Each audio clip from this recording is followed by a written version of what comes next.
Last week, we were confronted by the Kawasaki Z H2, the beast of the mid-range naked class, and we handled ourselves with unwavering bravery. It does look mean, you know, like a mamba stalking its prey, and then it's going to jump up and bite your face off at like the last minute. You know, I think we better get further away. Yeah, excuse me. And so we were triumphant, defeating the beast and putting an end to its torturous ways. Naturally, we celebrated like the true warriors we were.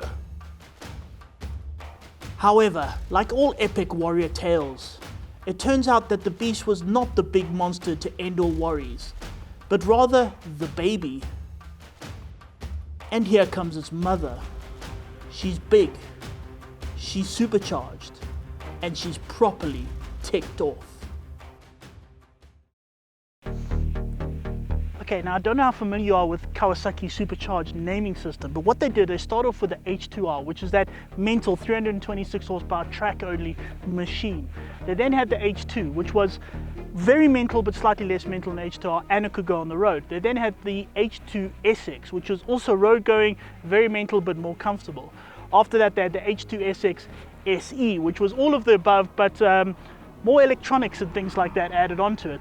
They then had the H2 SX SE Plus, which was all of that and more, and by that stage they already had a headache. Then the engineers came up with that, a naked version, and that caused a bit of a conundrum because naked bikes are called Z and supercharged bikes are called H2, so what do you call it? Well, there's ZH2, which is just all together. That sounded a bit sort of weird. So what they eventually decided on was the Z space H2, which is also a bit mental. And I don't like to say this in front of her because it makes her angry, and yeah, things don't go well when she's angry. Like the other H2 models, the Z is stuffed with a 1000cc 4-cylinder motor with Kawasaki's purpose-built supercharger. Of course, the effect is somewhat profound. Here we go. Here we go. We're going to accelerate. Oh!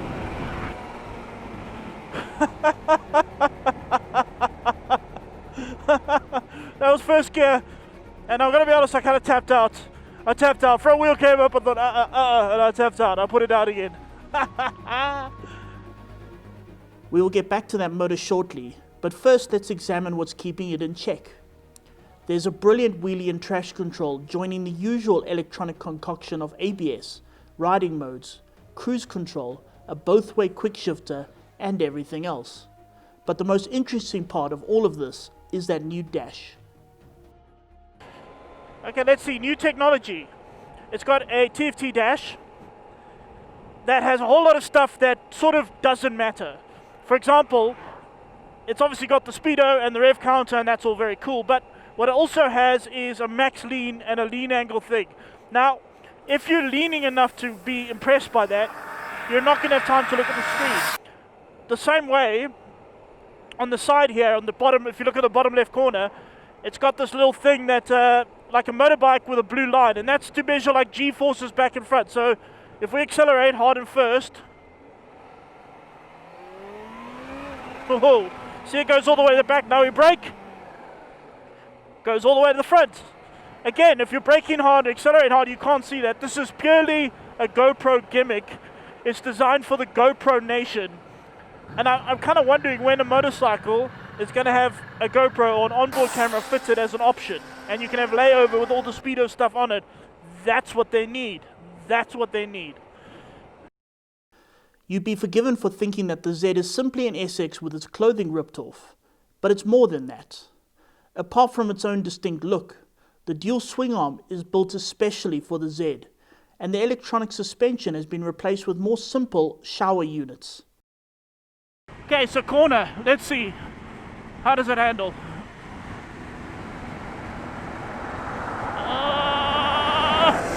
Ho-ho! This way. Yeah, it's big. I mean, it's not... It's big. It's not Kyalami, but it can turn. It's very sort of solid, stable, and surprisingly, this motor is not that shocking. You think it just blasts your head off, but it doesn't. It's alright. Let's try that again. You see, you go in higher gear, I'm in third gear, and when I want to accelerate, you just... And it's got all that power, all that torque right there. This way, lean in, very solid, very stable, torque and power. How brilliant that is. This brings us back to that blower motor. Mostly it is the same as that in the SX, but Kawasaki has retuned it slightly for the Z to push 197 horsepower, while the torque output of 137 Newton meters is exactly the same. But instead of making it up at 9,500 RPM like on the SX, the Z churns it out at a lower 8,500 RPM. Now the real joy of a machine like this is actually not where we are now. It should be in town. This is actually a commuter, although you wouldn't put it that way. But the joy of this thing is not so much high speed, it's low speed, so with lots of acceleration. So you go here at a low speed and then you accelerate.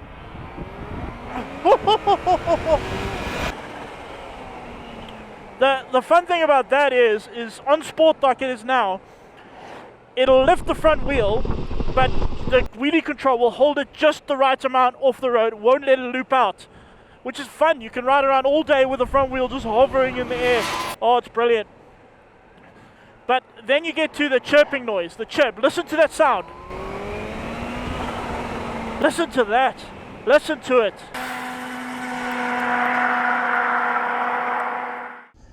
Okay, there's a good chance you've heard this before, but that chirping sound that you hear is not air exiting the supercharger. What it actually is, according to Kawasaki, is that this supercharger spins at 110,000 RPM.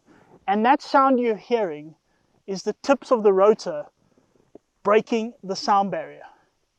Now, if that doesn't make you excited, then why are you even alive? While it might have the coolest motor in the world, is it a waste in a naked bike? Now, a naked motorcycle does not have the screen and the wind protection, all that kind of stuff, but it is very up straight, is very actually very comfortable. When there's no wind hitting you, it's comfortable. The only problem is when there's wind. But how much of an impact does the naked part have? The only way to check is to do a top speed run. So naturally, we blocked off the road in a very responsible and legal manner and got on with it. Alright, we're going to do this top speed run. Let's go. Road is empty. Visor down. First gear. Let's go. Okay, first gear, wheelie. Second gear, third gear, go through the quick shifter. It's getting breezy, fourth at 200. Fifth gear. Sixth gear, 255. Lots of windows, lots of windows. Oh, the helmet is against me. The helmet is against my face. Oh, that's windy. Okay, 272. 272. What is funny is how quickly it got there, but you're not going to do the big 300 mark, not in this thing, but that was a lot of fun.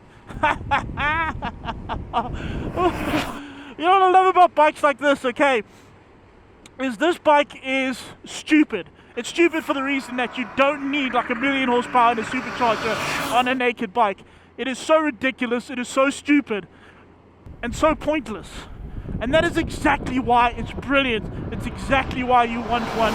We are so sick of being reasonable, so sick of being grown up. We want ridiculous.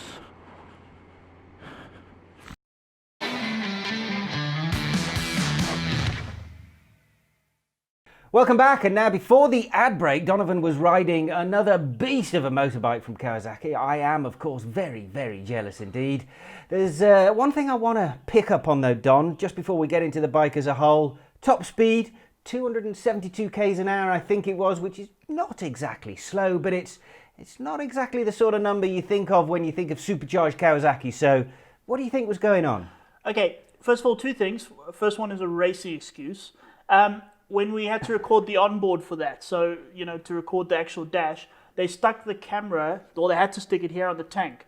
So I couldn't actually get down properly. It got 272. I did go back again. I took it all off and got further down, and I got up to 277. But I still don't think it would get much more than that, on the grounds that the revs are really high. I mean, they're almost in the red line, as it was right there. Well, two things. First of all, it's a naked bike, so why, I don't know, I don't think they're kind of looking at top speed there. I mean, they've already moved the torque further down, so I think they're more looking at acceleration. So the gearing, I think, is a lot shorter. And it's also interesting the difference it makes. I mean, the other models of the H2 can do easily up to 300 kilometers per hour, but this one, not really. But as I say, it's fun to do, but it's not really the point, is it? Overall then, as a naked bike, it's obviously fairly comfortable, and naked bikes we always associate with practicality. Supercharged practicality, not so sure, but I presume you could ride this every day, you could take it to work. No, it's an extremely easy motorcycle to ride. I actually was thinking about this right before we're doing this interview now. It's sort of like a mixture between, and I know this is going to sound weird, Super Duke and Triumph Rocket 3. Now the Super Duke, I mean, it's all, you open the throttle and it kicks you up the bum and, you know, shoots you forward. The Rocket 3 is this giant unstoppable wave that sort of picks you up and takes you. This is sort of in between. It is. I mean, you open the throttle and you know there's a lot of brutish grunt there. You can feel it and, you know, respect it and all of that. But at the same time, it's never kind of wanting to just immediately rip your head off. It is actually a very easy bike to ride.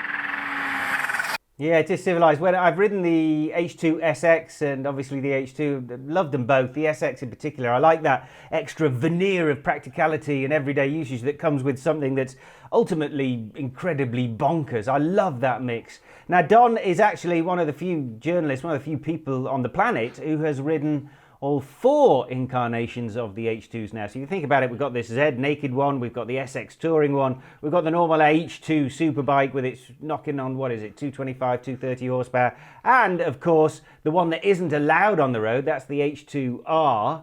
That's 300 horsepower or so, isn't it? Allegedly. We seem to have a lot of varying figures on that, but he's ridden that as well.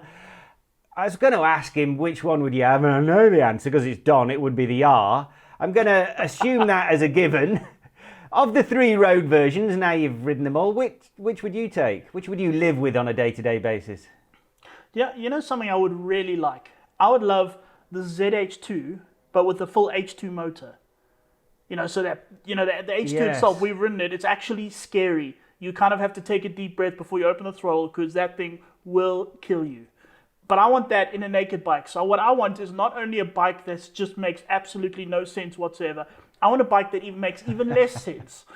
That's exactly what I want. That's exactly it. I knew Donovan would find a way to twist his answer somehow. Okay, so talking about absolutely no sense, is the price nonsensical or is it not too bad? Okay, well, we've got to sort of readjust our expectations because here in South Africa, things have gone, the price has gone haywire. The rand, well, the currency's gone haywire. No, the rand is just ridiculously volatile. It's now about 4 million rand to the euro. So yeah, anything is. So it's a big price. It's 330,000 rand, which is a lot of money. However, that is roughly in the ballpark of a 1,000cc litre superbike. So compared to everything, it's actually right about there. Okay, so not too bad at all.